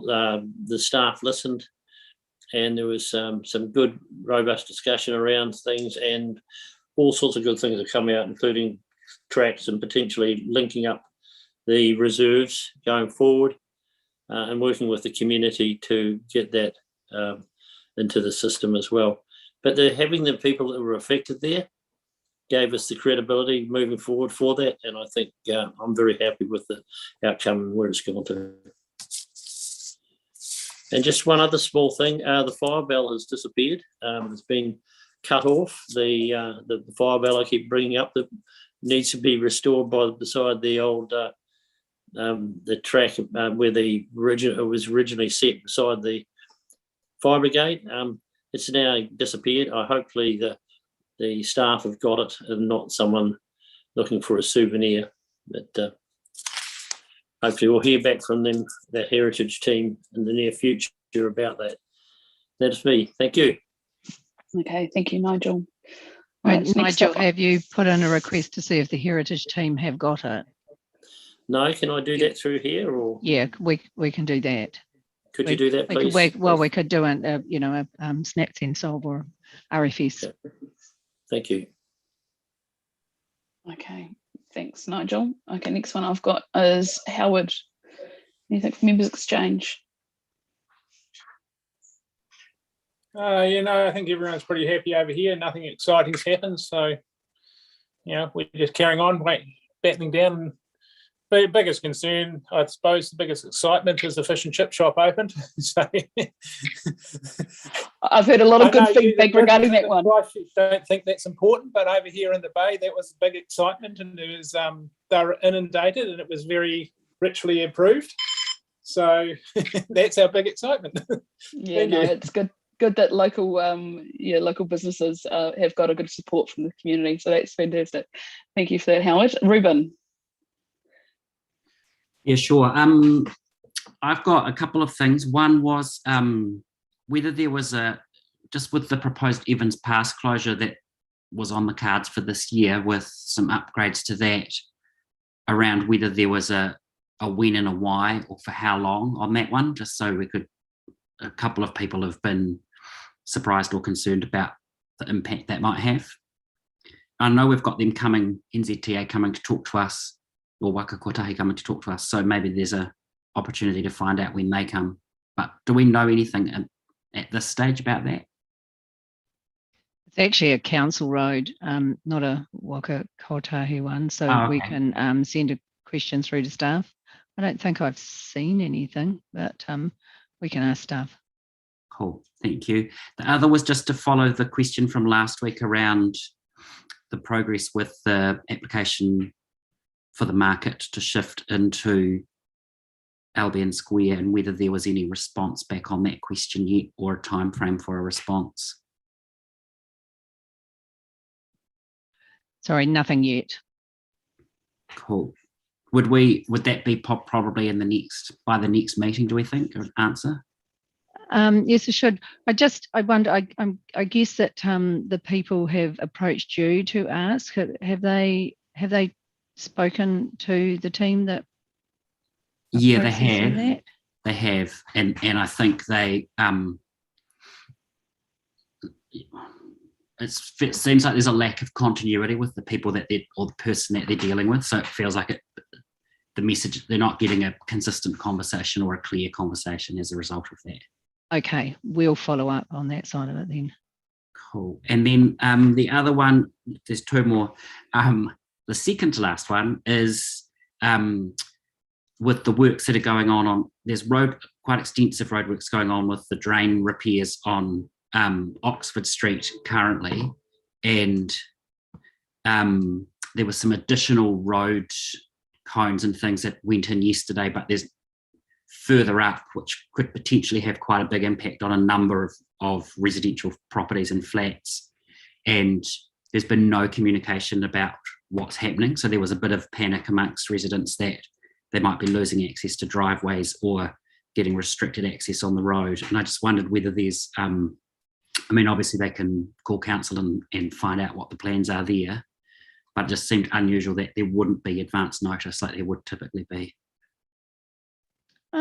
Was that wasn't the pedestrian roading improvements for Littleton that was circulated? Did you see that?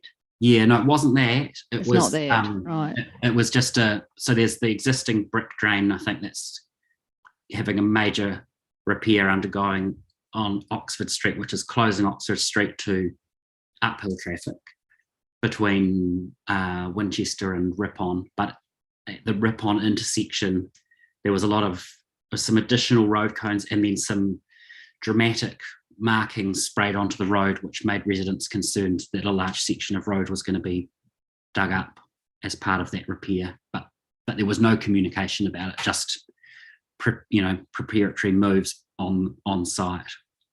Okay, so drainage work as opposed to roading work. I'll follow up and see if we had a start work notice about it.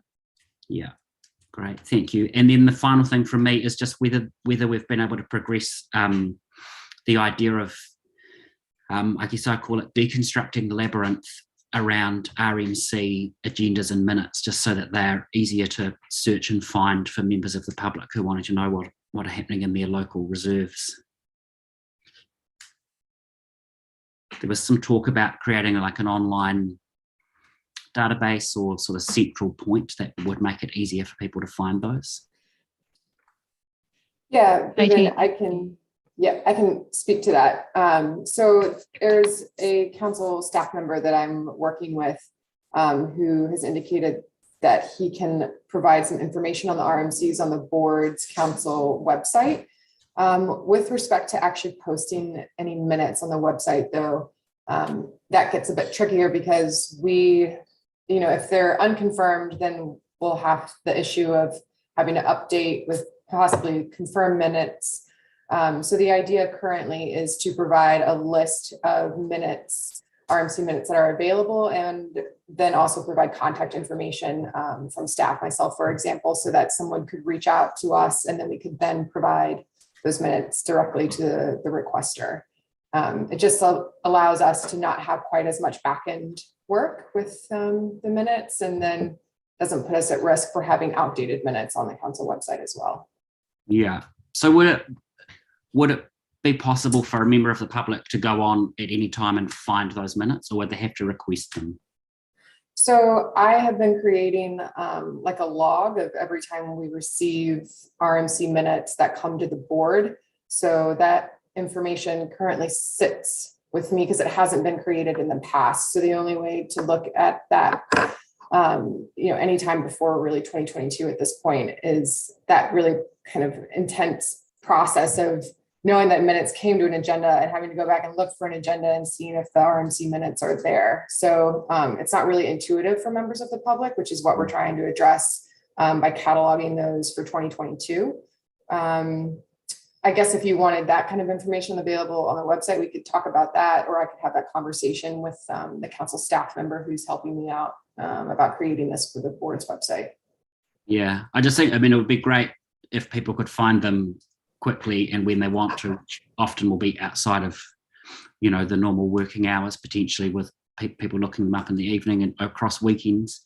But also if it requires less of staff time ultimately so that you're not running around sourcing minutes as they're requested, but they're just sitting there and available. But I understand lots of back-end stuff and challenges on that. Cool. Well, I'll keep you posted for the board as well. Thank you, Katie. And Ruben, that's me. That's you. Tori. Okay.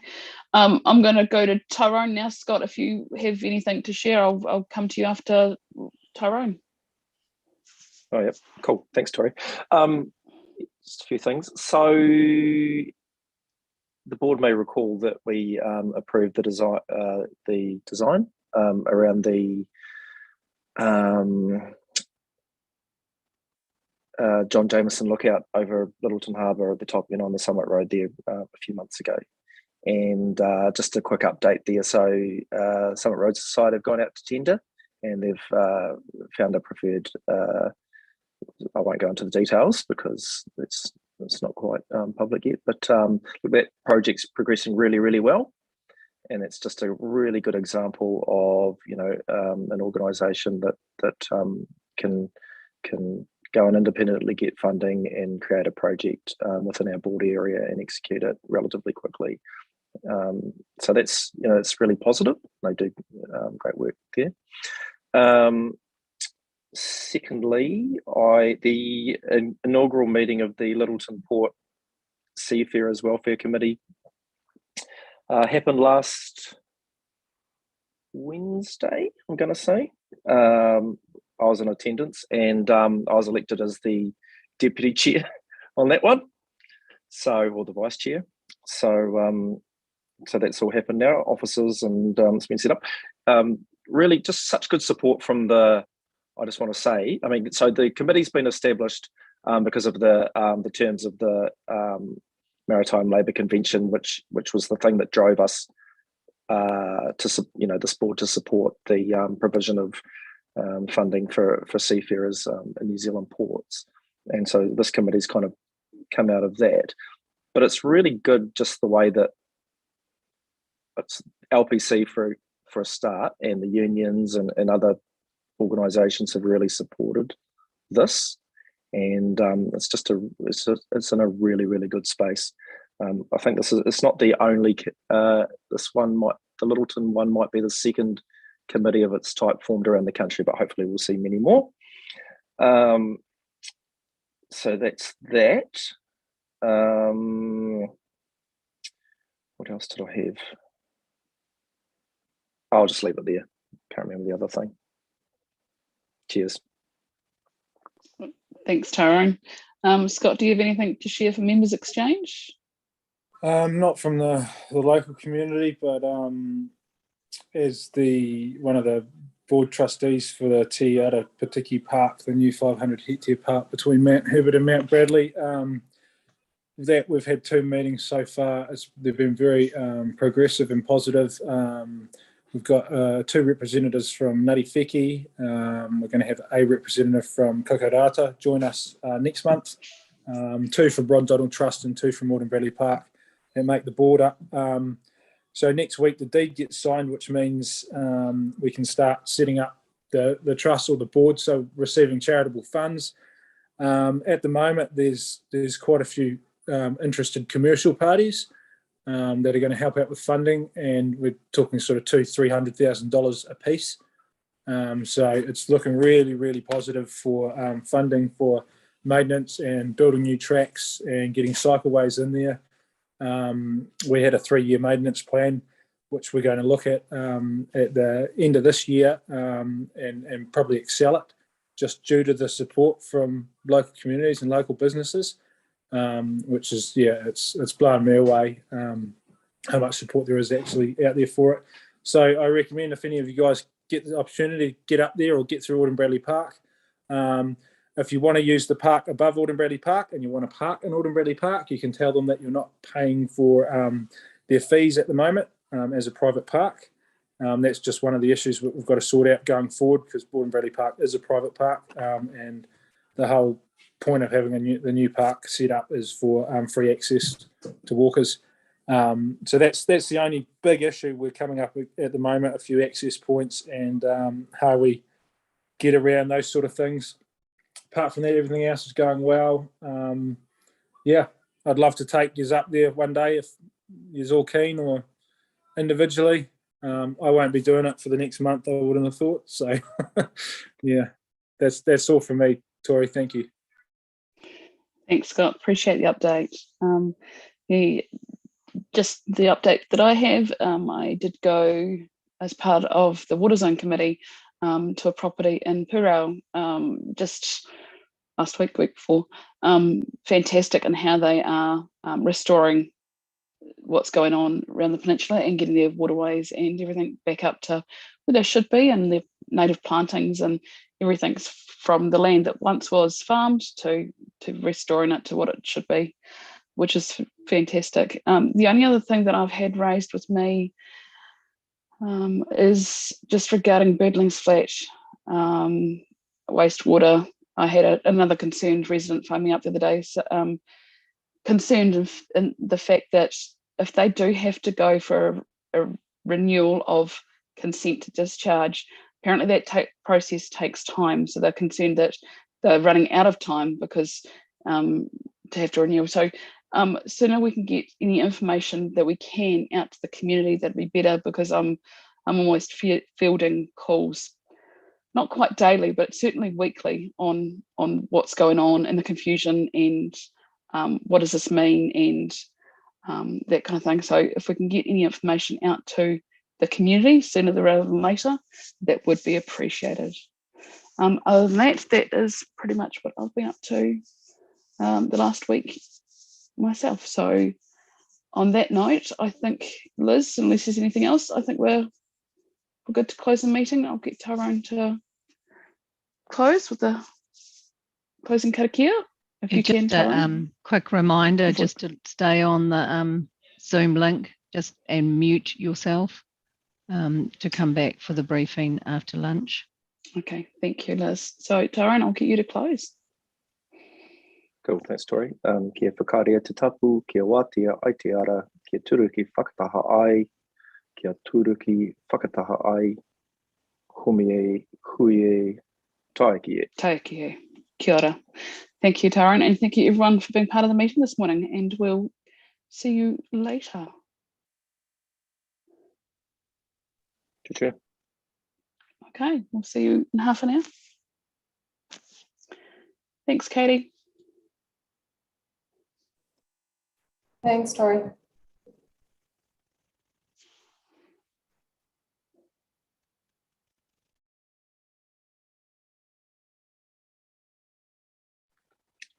Sorry, when do you want us back? Sorry, give it half an hour. So just after So 12? 12:30, not 1 o'clock, yeah? Okay. 12:30. 12:30. Yep. Thank you.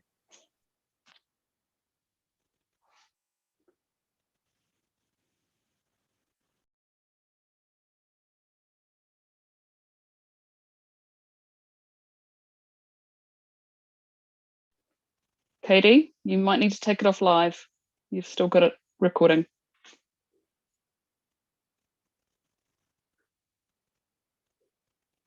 Katie, Liz, Penelope.